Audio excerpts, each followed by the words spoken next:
Dear students, today we will discuss the custom as a source of law. In the earlier lectures, we have discussed the judicial precedent as a source of law. We have discussed the legislation as a source of law. We have also discussed what is the ratio decidendi and what is the obiter dicta. So far as the custom as a source of law, this is the third source of law.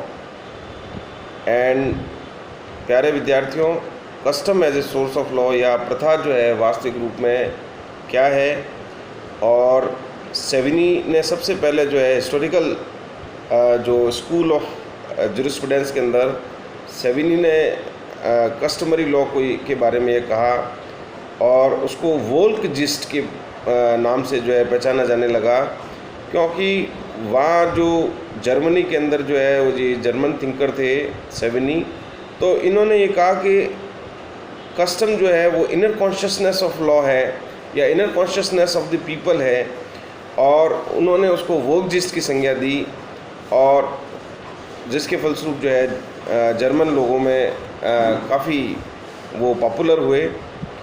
तो इस प्रकार से जो है customary law भी एक source of law है।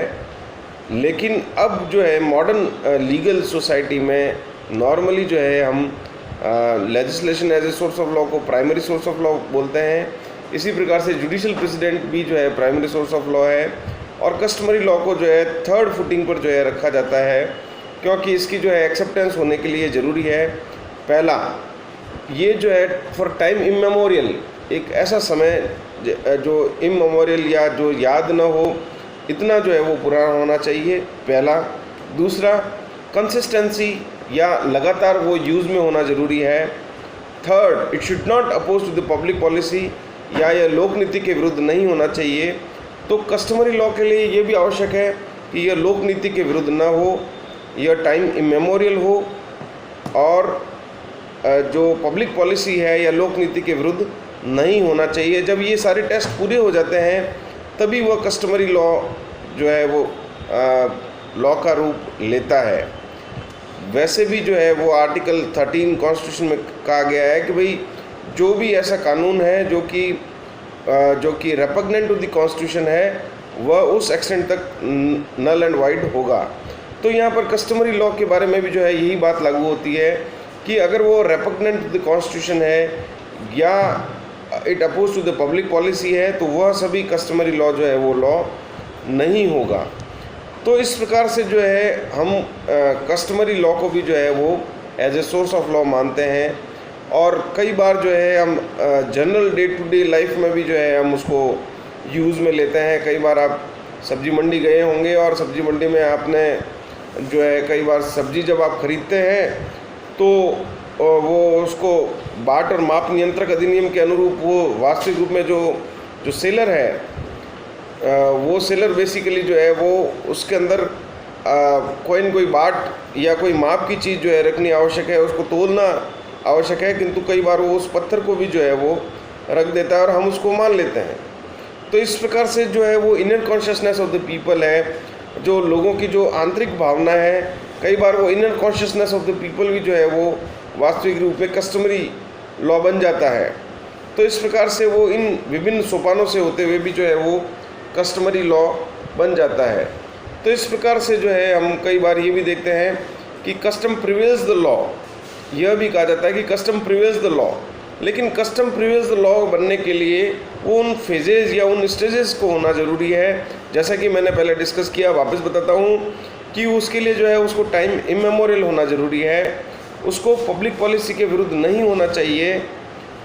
तो ये सारी चीज़ें जब होती है तो वो कस्टमरी लॉ भी जो है वो वास्तविक रूप में लॉ का रूप धारण कर लेता है, अगर वो लोक नीति के विरुद्ध नहीं है। इसी प्रकार से हम देखते हैं कि हिंदू मैरिज एक्ट में भी जो है कई मीणा या जो प्रिमिटिव सोसाइटीज़ हैं उनके अंदर जो है वो, हालांकि हिंदू मैरिज एक्ट 1955 में जो है वो ये सारी बातें बताई गई है, लेकिन फिर भी जो है मीणा या जो ट्राइबल कम्युनिटीज़ हैं उनमें जो है स्पेशली राजस्थान और पाली में जो है उसके आसपास नाता प्रथा जो है प्रिवलेंट है। तो ये जो नाता प्रथा या जो इस प्रकार से जो प्रथा है वो, हालांकि हिंदू मैरिज एक्ट 1955 में इस प्रकार की प्रथा का कहीं भी जो है उल्लेख नहीं है, लेकिन वो चूँकि कस्टम है और वो कस्टम प्रिवेल्स द लॉ बनते हुए जो है वो धीमे धीमे कंसिस्टेंसी और उनके जो है वो सोसाइटी के अंदर जो है उसको लागू किया गया और उसको जो है वो पब्लिक एट लार्ज को माना गया। जैसा कि सेविनी ने कहा है कि भाई inner consciousness of the people, या जो अंतरात्मा के हिसाब से जो है वो किस प्रकार से जर्मन थिंकर थे, उन्होंने inner consciousness of the people को करते हुए उस कस्टमरी लॉ को वहाँ पर लागू किया। तो इस प्रकार से जो है वो कस्टमरी लॉ भी एक लॉ है।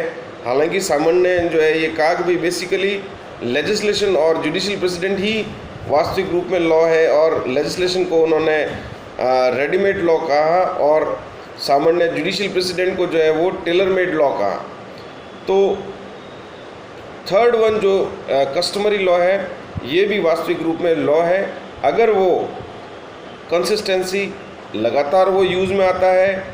It should not oppose to the public policy, लोक नीति के विरुद्ध न हो, और जो है टाइम इमेमोरियल, वो समय हमें ज्ञात नहीं होना चाहिए, क्योंकि इतना पुराना जो है वो था कि लोगों को वो याद नहीं है। इतना पुराना वो जो है अगर वो लगातार पब्लिक उसको यूज़ में लाती है तो हमने उसको अडॉप्ट कर लिया और उस कस्टमरी लॉ को भी जो है वो हमने लॉ को मान लिया। तो इस प्रकार कस्टमरी लॉ भी जो है वो लॉ का रूप धारण कर लेता है। Thank you.